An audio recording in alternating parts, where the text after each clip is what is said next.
Hello student, मैं मनीष मालवीय एक बार फिर से आपके साथ उपस्थित हूँ। क्लास 11 के एग्रीकल्चर कृषि विज्ञान का जो अपन ने कल एक लेसन शुरू किया था, शुरुआत की थी अपन ने मौसम, और जो दूसरा लेसन था मौसम एवं जलवायु के बारे में, ठीक है। उसको कंटिन्यू करते हुए आज अपन इस अध्याय को जारी रखेंगे और नया वीडियो शुरू कर रहे हैं, ठीक है। नई क्लास अपनी मौसम एवं जलवायु के बारे में अपन ने कल नॉर्मल से जानकारी प्राप्त की और उनके बारे में अंतर पढ़े थे, ठीक है। मौसम एवं जलवायु के तत्व एवं फसलों पर प्रभाव। अब अपन पढ़ते हैं मौसम एवं जलवायु के कौन से तत्व है और उनका फसलों पर क्या प्रभाव पड़ता है, ठीक है। देखिए, अब अपन पढ़ेंगे मौसम एवं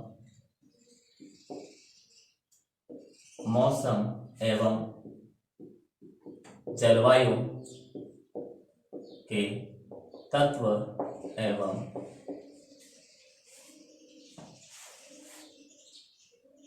मौसम तथा जलवायु के तत्व एवं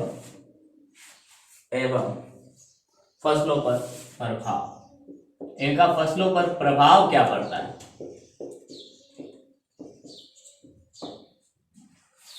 इनका फसलों पर प्रभाव क्या पड़ता है, तो देखिए, पहली तो परिभाषाएं अपन देखते हैं। पहली परिभाषा कि वायुमंडल की वे दशाएं या वे परिस्थितियां, वायुमंडल की वे दशाएं और वे परिस्थितियां और वे भौतिक विशेषताएं, ठीक है, जिन्हें मौसम में होने वाले परिवर्तनों, वायुमंडल की वे दशाएं एवं भौतिक विशेषताएं जिन्हें मौसम में होने वाले परिवर्तनों को जानने के लिए मापन हेतु काम में लिया जाता है, उसे अपन मौसम एवं जलवायु के तत्व कहते हैं। तो देखिए, वायुमंडल की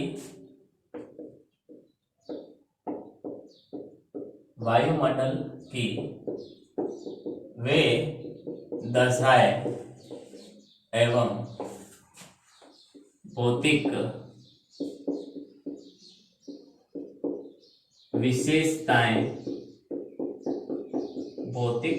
विशेषताएं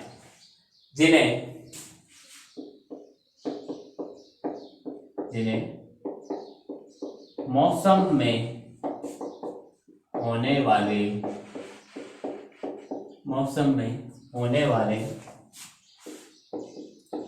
परिवर्तन,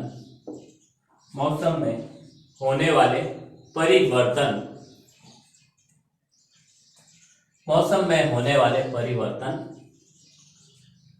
परिवर्तनों को जानने के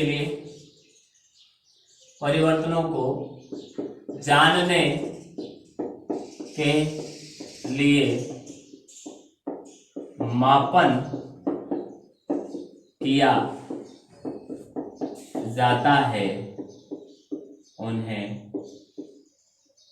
क्या कहते हैं? उन्हें अपन मौसम एवं जलवायु के तत्व कहते हैं। उन्हें मौसम एवं जलवायु के तत्व कहते हैं। मौसम एवं जलवायु के तत्व कहते हैं। अब ये तत्व कौन कौन से हैं? पहली चीज तो सौर विकिरण। पहला तत्व है सौर विकिरण के बारे में। पहली चीज कौन सी है हमारी? सौर विकिरण। दूसरा है तापमान। सूर्य के प्रकाश के बाद तापमान, वो सूर्य का प्रकाश जितना आएगा उतना तापमान ज्यादा होगा कम होगा, वो पौधे के लिए क्या प्रभावित करता है, कैसे प्रभावित करता है, लाभदायक है हानिकारक है, ठीक है। तीसरी चीज है वायुमंडलीय आर्द्रता। तीसरी चीज वायुमंडल की जो आर्द्रता, वायुमंडल में जो नमी पाई जाती है। चौथी है वायुमंडलीय दाब। वायु का जो दाब पृथ्वी पर लग रहा है वो किस प्रकार से। फिर है वायु खुद। वायु कैसे चल रही है, किस दिशा में चल रही है, उसकी अवस्था कैसी है, गर्म है, ठंडी है, वो, ठीक है। फिर वर्षा और फिर बादलों की स्थिति भी अपन कह सकते हैं। तो ये तत्व कौन से हैं जिनसे जलवायु और मौसम के तत्व कौन कौन से हैं? देखिए, पहला तत्व है हमारा सौर विकिरण। क्या है? सौर विकिरण। पहला तत्व है हमारा सौर विकिरण। दूसरा है तापमान, दूसरा तत्व है तापमान। तीसरा है वायुमंडलीय, वायुमंडलीय आर्द्रता। चौथा है वायुमंडलीय आर्द्रता के बाद वायुमंडलीय दाब, वायु द्वारा जो दाब लगाया जाता है, वायुमंडलीय दाब। पांचवा है वायु खुद। छठा है हमारा वर्षण, ये वर्षण, ये तो वर्षण हो गया, ये वर्षण, वो वर्षण हो गया मनुष्य का, नर का जननांग हो गया, ठीक है। ये वर्षण अलग है, वर्षा वाला वर्षण। और सातवां है हमारा बादल, बादल। ये मौसम एवं जलवायु के तत्व हैं जो फसलों को प्रभावित करते हैं। इनके बारे में अब अपन विस्तार से पढ़ेंगे। एक बार स्क्रीन शॉट ले लें आप इसका।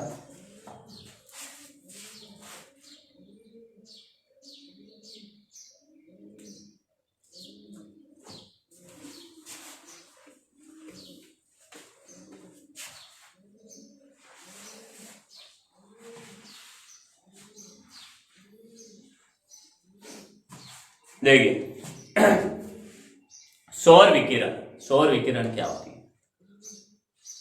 सौर विकिरण पहला, सबसे पहले जो तत्व है हम पढ़ेंगे वो है हमारा सौर विकिरण। पहली जो चीज अपन पढ़ेंगे सौर विकिरण।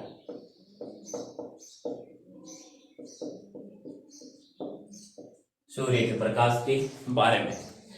पृथ्वी में अब सौर विकिरण क्या है? पृथ्वी को प्राप्त होने वाली, पृथ्वी को जब सूर्य का प्रकाश प्राप्त होता है उसमें पृथ्वी को प्राप्त होने वाली लगभग संपूर्ण ऊर्जा किससे हमें प्राप्त होती है? सूर्य से प्राप्त होती है। पृथ्वी को जो सारी ऊर्जा होती है किससे प्राप्त होती है? सूर्य से प्राप्त होती है। विकिरण की क्रिया द्वारा सूर्य से पृथ्वी पर जो ऊर्जा प्राप्त होती है विकिरण से, अब विकिरण के रूप में, किरणों के रूप में ही आती है, ठीक है। कई कणों के रूप में भी कहते हैं, कई किरणों के रूप में भी कहते हैं सूर्य के प्रकाश की गति। ये द्वैत प्रकृति की होती हैं। 8वीं 10वीं बड़ी क्लासों की बात है फिजिक्स की, ठीक है। देखें तो पृथ्वी को प्राप्त होने वाली ऊर्जा, लगभग संपूर्ण ऊर्जा किससे? पहली बात तो सूर्य से प्राप्त होती है। पृथ्वी को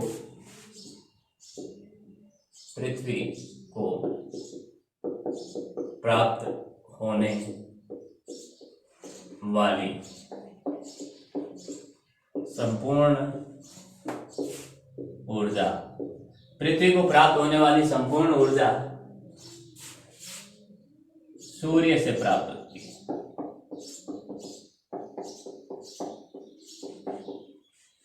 अब आप कहोगे सूर्य से कैसे प्राप्त होती है? तो देखिए सूर्य से प्रकाश संश्लेषण क्रिया करती है, फिर क्रिया होती है, फिर एक दक्षांश का नियम होता है जिसमें एक से उपभोक्ता से उत्पादकता, उत्पादक से उपभोक्ता, उपभोक्ता से अपघटक तक ऊर्जा का स्थानांतरण होता है। तो सूर्य के प्रकाश द्वारा खाना बनाया गया पौधों द्वारा वही ऊर्जा कहाँ आगे प्राप्त हो रही है, वही फिर पूरी ऊर्जा पूरे जीवन चक्र में चलती रहती है। तो सूर्य ही हमारी पृथ्वी पर ऊर्जा का सबसे बड़ा स्रोत है और एकमात्र स्रोत कह सकते हैं अपन, ठीक है। विकिरण की क्रिया द्वारा क्या होता है? अब जब विकिरण की किरणों की दो क्रिया द्वारा सूर्य से पृथ्वी पर जो ऊर्जा प्राप्त होती है उसे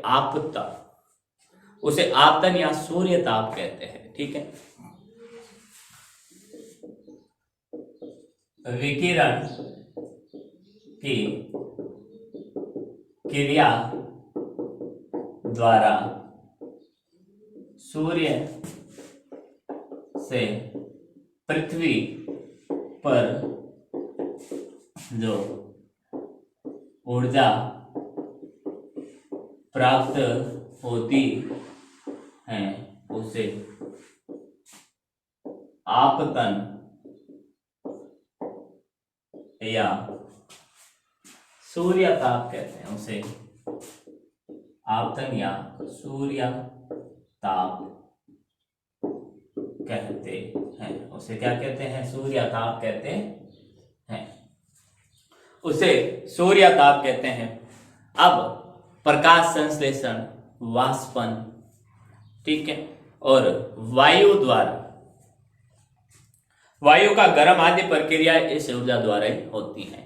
ठीक है, जो भी प्रक्रियाएं होती हैं, जैसे देखिए वाष्पन, प्रकाश संश्लेषण, मृदा और वायु का गर्म होना, ये सब क्रियाएं किसके द्वारा? इसी क्रिया से, इसी ऊर्जा से उत्पन्न होती हैं।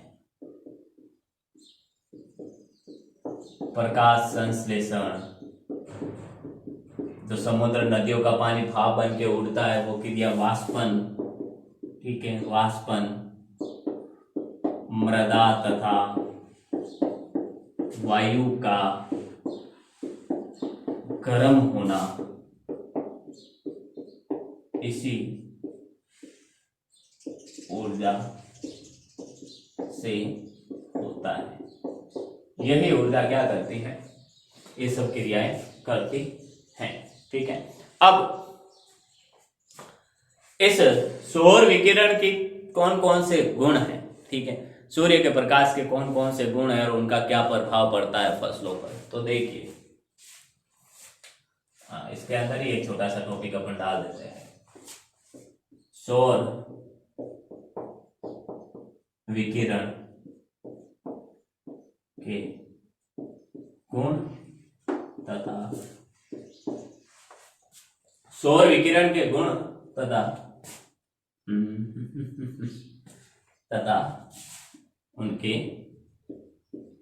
फसलों, उनके फसलों या पौधों पर प्रभाव क्या क्या है देखते हैं अपन। ठीक है, पहला है प्रकाश की तीव्रता, प्रकाश की गुणवत्ता। ठीक है, पहली चीज, पहला प्रभाव क्या है? प्रकाश की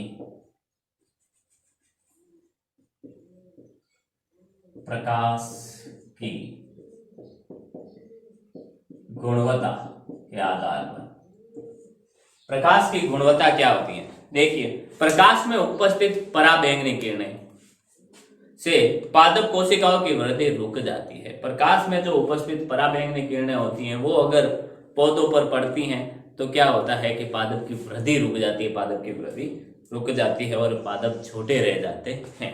ठीक है, तो गुणवत्ता सही होनी चाहिए। जो पौधों को आवश्यक है, फसलों को आवश्यक प्रकाश है, वही किरणें क्या होनी चाहिए? पौधों तक पहुंचनी चाहिए। पराबैंगनी किरणें हानिकारक है, अगर वो पौधों पर पड़ेगी तो उनकी वृद्धि रुक जाएगी, पौधे छोटे रह जाएंगे। अनाज वाले पौधों में फुटान की क्रिया, फुटान के निर्माण, ठीक है, फुटान के निर्माण, पत्तियों के आकार, जड़ के विकास भी प्रकाश पर निर्भर करते हैं। इनका विकास भी प्रकाश पर निर्भर करता है। पहली चीज, प्रकाश में उपस्थित पराबैंगनी किरणें, किरणों से पादप कोशिकाएं प्रकाश में उपस्थित पराबैंगनी किरणों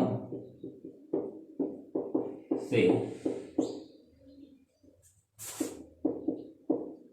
पादप कोशिकाओं की, पादप कोशिकाओं की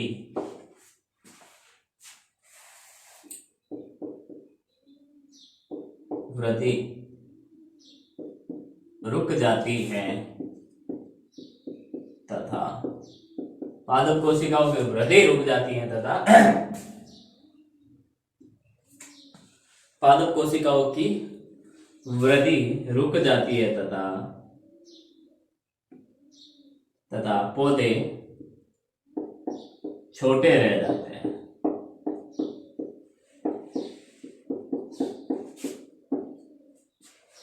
ठीक है, और अनाज वाले जो पौधे होते हैं उनमें फुटान के निर्माण, पत्तियों के आकार और जड़ के विकास की भी प्रकाश से प्रभावित होते हैं। अनाज वाले पौधों में फुटान के निर्माण, फुटान के निर्माण, पत्ती के आकार तथा जड़ का विकास भी, जड़ का विकास भी, फुटान के निर्माण, पत्ती के आकार तथा जड़ का विकास भी प्रकाश द्वारा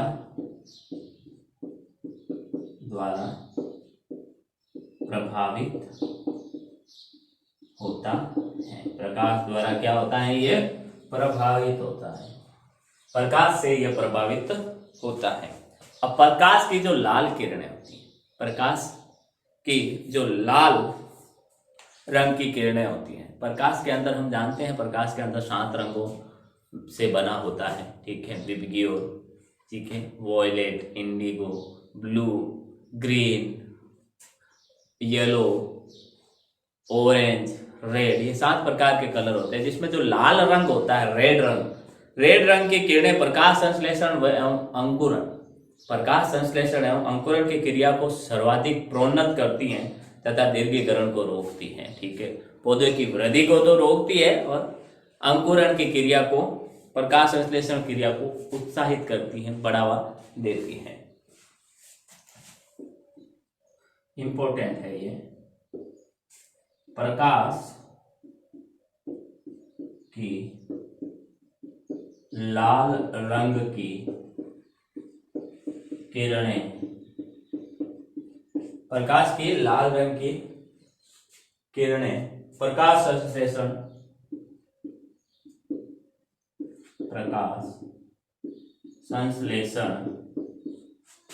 एवं प्रकाश संश्लेषण एवं अंकुरण की क्रिया को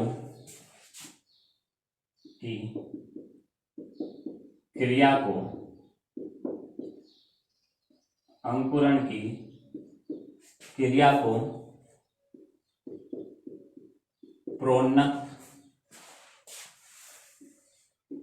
करती हैं तथा दीर्घकरण अर्थात पौधे की वृद्धि को रोकती है,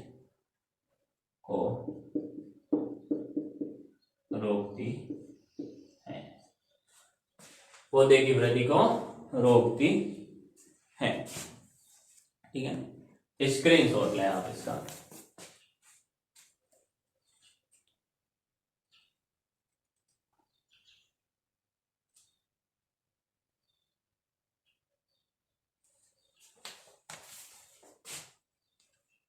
देखिए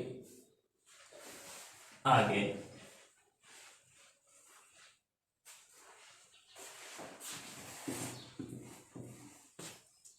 अब प्रकाश की तीव्रता, दूसरा जो प्रकाश का गुण है और उसका प्रभाव क्या पड़ता है, सौर विकिरण का गुण और प्रकाश फसलों पर क्या प्रभाव पड़ता है। तो दूसरा गुण है हमारा, दूसरा गुण है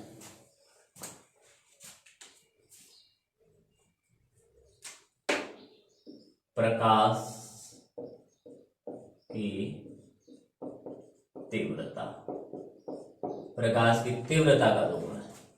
प्रकाश की तीव्रता का मतलब होता है प्रकाश की मात्रा या चमक से है।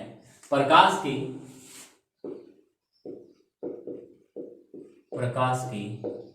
तीव्रता का जो अर्थ है वो प्रकाश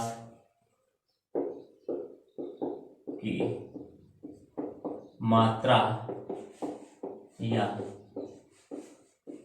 चमक से है। किससे है? चमक से है, चमक से है, ठीक है। अधिकतम प्रकाश तीव्रता और न्यूनतम प्रकाश तीव्रता। अधिकतम प्रकाश तीव्रता, ठीक है, 2 प्रकार की प्रकाश तीव्रताएं होती हैं, ठीक है। अब ऐसा प्रकाश की ऐसी तीव्रता या अधिकतम प्रकाश की तीव्रता जहां पर शोषण दर और प्रकाश संश्लेषण दर दोनों क्या रहे? समान रहे। उसे अपन क्षतिपूर्ति बिंदु कहते हैं, उसे प्रकाश क्षतिपूर्ति बिंदु कहते हैं। तो देखिए, अधिकतम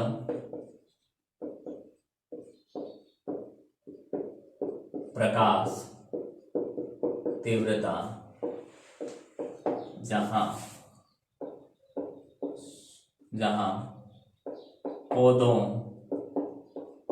में श्वसन दर व प्रकाश संश्लेषण दर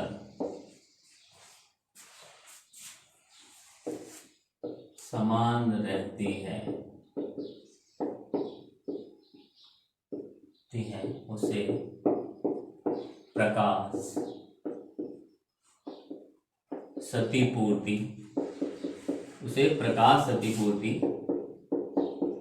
बिंदु कहते हैं। उसे क्या, प्रकाश क्षतिपूर्ति बिंदु कहते हैं। वैसा प्रकाश की तीव्रता जहां पर शोषण दर और पौधे की शोषण दर और प्रकाश संश्लेषण दर समान बने रहे। अब समान बनने रहने से क्या मतलब, इस लाइन का मतलब क्या हुआ, कहां इसका उपयोग हुआ भाई, शोषण और प्रकाश संश्लेषण। देखिए,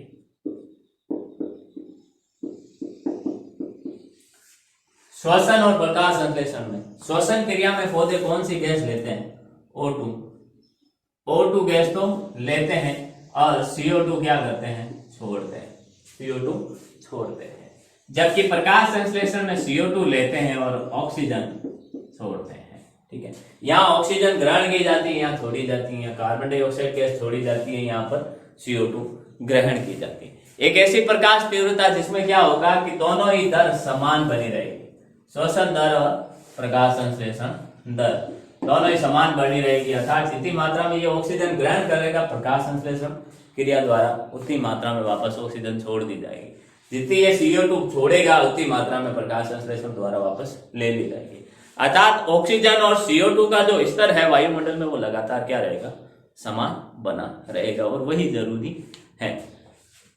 क्योंकि अगर श्वसन क्रिया बढ़ जाए, प्रकाश संश्लेषण क्रिया घट जाए, तो पादप क्या करेंगे, श्वसन क्रिया द्वारा ऑक्सीजन बहुत ज्यादा मात्रा में ग्रहण करेंगे लेकिन छोड़ेंगे कम, जिससे ऑक्सीजन का संतुलन बिगड़ेगा।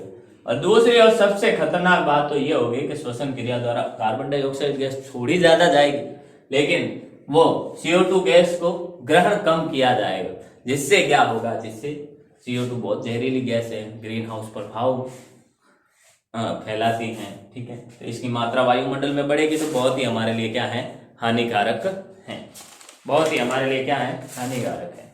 फिर है प्रकाश की अवधि, तीसरा जो प्रकाश का गुण है जो इससे हमारा प्रभावित होता है, क्या हमारा प्रभावित होता है, फसलों पर क्या प्रभाव पड़ता है वो देखते हैं। तीसरा है हमारा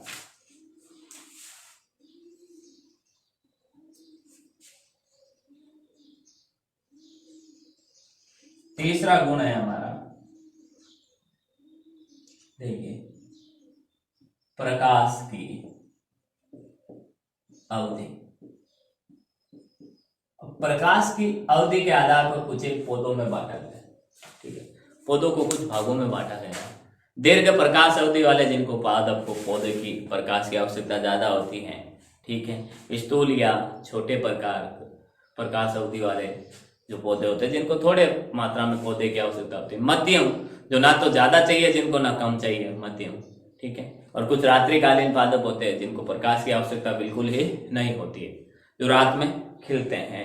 तो देखिए, दिन में प्रकाश की अवधि तथा रात में अंधकार की अवधि कई फसलों के पुष्पन के साथ समय को प्रभावित करती है। फूल लगने का जो समय होता है वो प्रकाश की अवधि पर निर्भर करता है।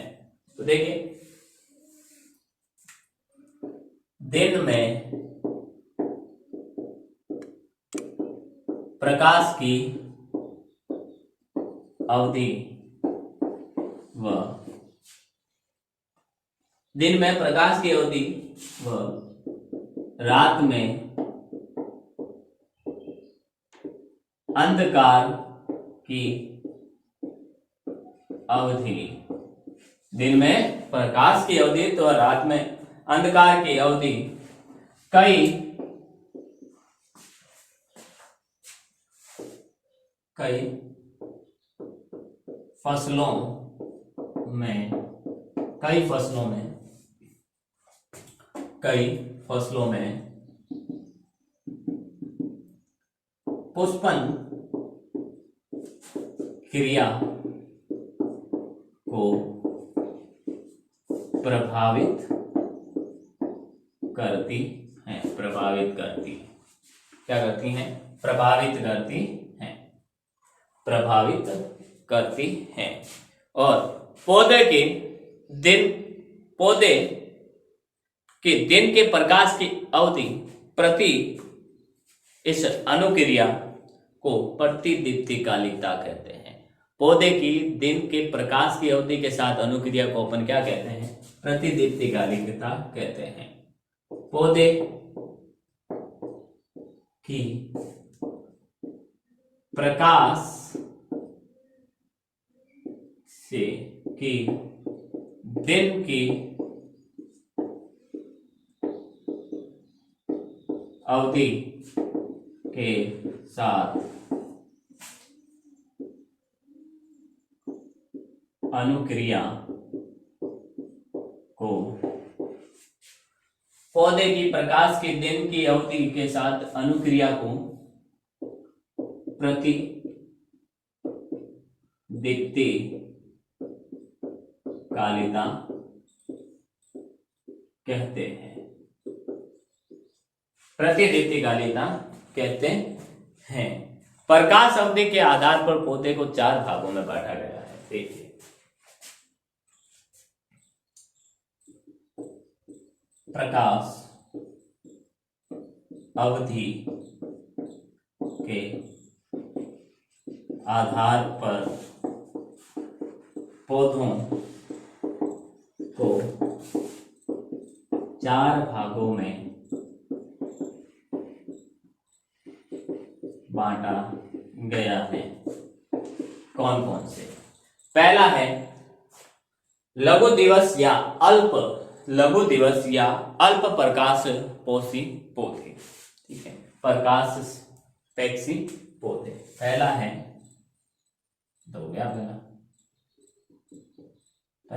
लघु दिवस या अल्प प्रकाशपेक्षी पादप।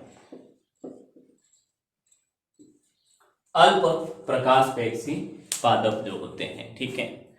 पौधों में पुष्पन के लिए एक निश्चित टाइम तक के लिए प्रकाश की आवश्यकता होती है। पौधों में पुष्पन के लिए दिन के प्रकाश एवं रात्रि के अंधकार की एक विशेष लंबाई आवश्यक होती है, जिसे क्रांतिक दिवस अवधि कहते हैं।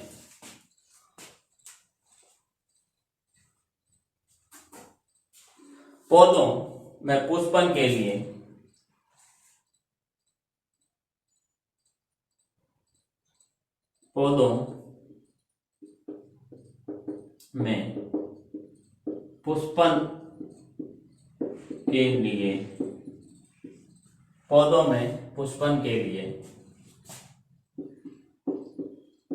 दिन के प्रकाश की अवधि व रात के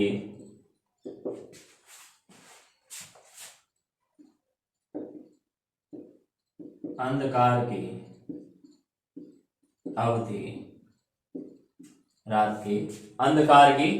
अवधि विशेष लंबाई में आवश्यक होती है। अवधि की विशेष लंबाई आवश्यक होती है, जिसे क्रांतिक दिवस अवधि कहते हैं। जिसे अपन क्या कहते हैं? जिसे क्रांतिक दिवस अवधि कहते हैं। जिसे अपन क्या कहते हैं? क्रांतिक दिवस अवधि कहते हैं, क्रांतिक दिवस अवधि कहते हैं। नेक्स्ट देखिए, आगे देखिए, प्रकाश अवधि कम से कम, इन लघु दिवस के लिए प्रकाश जो अवधि होती है वो कम से कम कितनी होनी चाहिए? 14 घंटे से कम। इसमें प्रकाश अवधि कितनी होनी चाहिए? 14 घंटे से कम होनी चाहिए, कम होनी चाहिए। 14 घंटे से ज्यादा नहीं होनी चाहिए, कम चलेगी पर ज्यादा नहीं होनी चाहिए। ज्यादा प्रकाश मिलने पर, अगर ज्यादा प्रकाश इनको मिल जाए तो क्या होगा? कायिक वृद्धि रुक जाएगी। ज्यादा प्रकाश मिलने पर कायिक वृद्धि अधिक होने लगती है, रुकती नहीं, अधिक होने लग जाए, बहुत लंबाई में बढ़ जाएगी। ठीक है, लंबाई में बहुत ज्यादा बढ़ जाएगा और पुष्पन का समय स्थगित हो जाता है, पुष्पन फिर होता ही नहीं है। ठीक है, ज्यादा प्रकाश, ज्यादा अवधि तक प्रकाश मिलने पर कायिक वृद्धि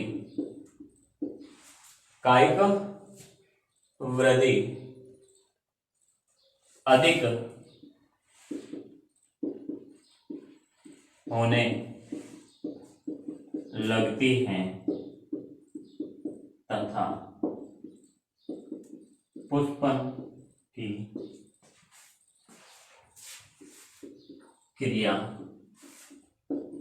स्थगित हो जाती है, पुष्पन की क्रिया स्थगित हो जाती है। पुष्पन की क्रिया क्या हो जाती है? स्थगित हो जाती है, पुष्पन की क्रिया रुक जाती है। अब ये किस में पाया जाता है? ये लघु दिवस वाले पौधे कौन से हैं? ठीक है, जैसे धान, एग्जाम्पल में देखिए, धान, जवार, मक्का, धान, जवार, मक्का, बाजरा, सोयाबीन, मूंग, बाजरा, सोयाबीन, मूंग आदि।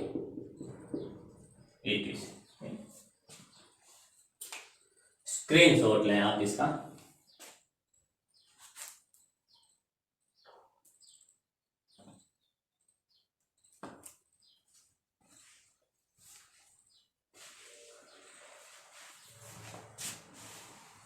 फिर अपन पढ़ते हैं, देखिए,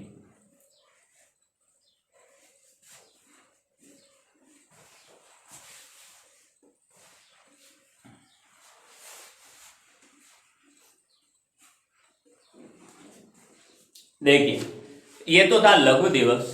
अब पढ़ते अपन दीर्घ दिवस या दीर्घ प्रकाशपेक्षी पौधे। दूसरा ये तो लघु दिवस था, अब पढ़ते अपन दीर्घ दिवस, दीर्घ दिवस या दीर्घ प्रकाशपेक्षी पौधे। दीर्घ दिवस या दीर्घ प्रकाशपेक्षी जो पौधे होते हैं उनके बारे में हम पढ़ेंगे। देखिए, अब इनमें प्रकाश की अवधि की आवश्यकता कितनी होती है? इनमें प्रकाश की अवधि की आवश्यकता, इनमें जो प्रकाश अवधि होती है वो कम से कम कितनी चाहिए? 12 से 14 घंटे। कितनी? 12 से 14 घंटे। वो 14 घंटे से कम होनी चाहिए। ठीक है, ये 12 से 14 घंटे होनी चाहिए, कम से कम 12 और ज्यादा से ज्यादा 14, और इससे ज्यादा हो तो भी चलेगा। ठीक है, लेकिन इससे कम या ज्यादा प्रकाश मिलने पर पुष्पन की क्रिया रुक जाती है। पुष्पन की क्रिया रुक जाती है या पुष्पन की क्रिया प्रारंभ ही नहीं होती है। इससे कम या ज्यादा प्रकाश मिलने पर पुष्पन की क्रिया प्रारंभ नहीं होती है। पुष्पन की क्रिया प्रारंभ नहीं होती है। पुष्पन की क्रिया ही प्रारंभ नहीं होती है, ठीक है। जैसे गन्ने में भी यही होता है, गन्ने में अगर 12 से 14 घंटे प्रकाश नहीं मिलता है तो वो पुष्पन की क्रिया, उनका विकास ही नहीं होता है, ठीक है। अब तो एक गन्ना प्रजनन संस्थान है, वो कोयम्बटूर तमिलनाडु में, वो कहाँ है, कोयम्बटूर तमिलनाडु में, इंपॉर्टेंट है। एक गन्ना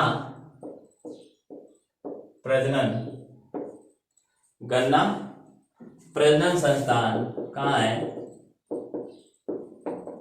कोयम्बटूर तमिलनाडु में। कहाँ है, कोयम्बटूर तमिलनाडु में, कोयम्बटूर तमिलनाडु में है। तीसरा है मध्य प्रकाश वाले,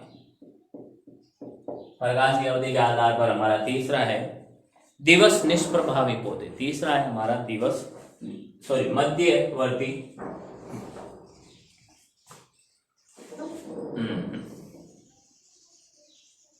देखिए दीर्घ दिवस, इनमें जो क्रिया होती है, ठीक है, प्रकाश की अवधि होती है वो 14 घंटे से अधिक होती है, क्या होती है, 14 घंटे से अधिक होती है, ठीक है। अगर 14 घंटे से कम मिले तो इनकी वृद्धि, काय वृद्धि ज्यादा हो जाती है। एग्जाम्पल गेहूं, जो जई, इनके जो एग्जाम्पल हैं, गेहूं, जो, जई आदि, ठीक है। तीसरा है हमारा मध्यवर्ती,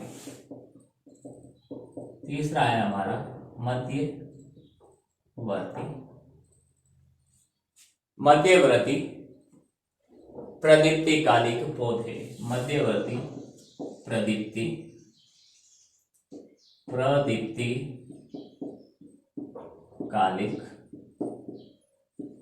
पौधे, मध्यवर्ती प्रदीप्तिकालिक जो पौधे होते हैं, क्या होता है इसमें देखें, अर्थात ना तो ज्यादा इनको प्रकाश की आवश्यकता होती है, ना ही इनको कम प्रकाश की आवश्यकता होती है। तो इनकी जो प्रकाश अवधि जो ऊपर लिखी थी अपन ने गलती से, इनकी जो प्रकाश अवधि होती है वो होती है 12 से 14 घंटे, कितने, 12 से 14 घंटों के बीच। इससे कम प्रकाश होने पर पुष्पन की क्रिया प्रारंभ नहीं होती है, ठीक है। इसलिए कम प्रकाश होने पर पुष्पन की प्रक्रिया प्रारंभ नहीं होती है, ठीक है। चौथा है दिवस निष्प्रभावी या दिवस प्रकाश निष्प्रभावी पौधे, दिवस निष्प्रभावी जो पादप होते हैं,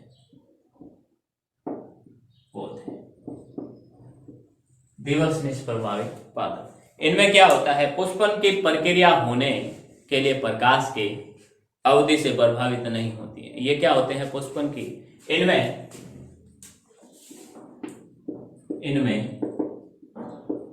पुष्पन की प्रक्रिया, इनमें पुष्पन की प्रक्रिया दिन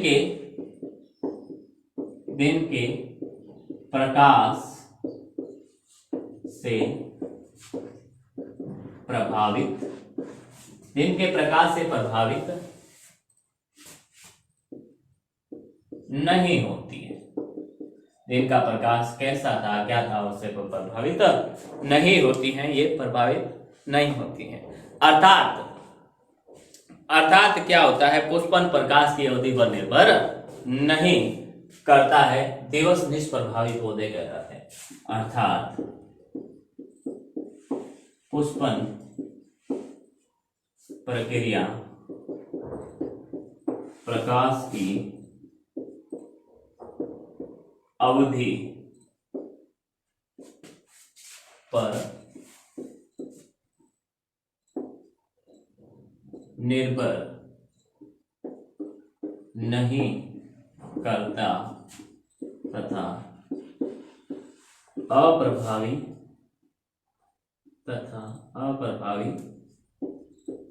रहता है, उन्हें दिवस निष्प्रभावी, उन्हें क्या कहते हैं अपन, दिवस निष्प्रभावी पौधे कहते हैं, उन्हें अपन दिवस निष्प्रभावी पौधे कहते हैं। एग्जाम्पल देखिए, जैसे कपास, सूरजमुखी, टमाटर, मटर। एग्जाम्पल है कपास, सूरजमुखी, टमाटर, मटर आदि। स्क्रीनशॉट लें आप इसका।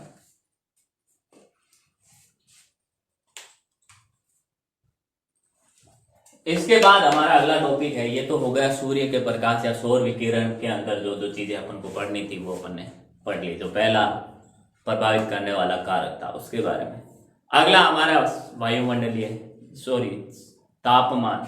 अगला जो वायुमंडलीय तापमान होगा, फिर वायुमंडलीय दाब होगा, वर्षा होगी, ठीक है, दाब, इन सब के बारे में अपन पढ़ेंगे, ठीक है। तो उम्मीद करता हूँ आज जो भी मैंने आपको पढ़ाया वो समझ में आया होगा। मिलते हैं अपन अगली क्लास में, तब तक के लिए ऑल द बेस्ट, और यूजफुल होगा आपके लिए, जरूर इसको कंटिन्यू हमारे साथ बने रहें, ठीक है। मिलते हैं अगली क्लास में। Thank you.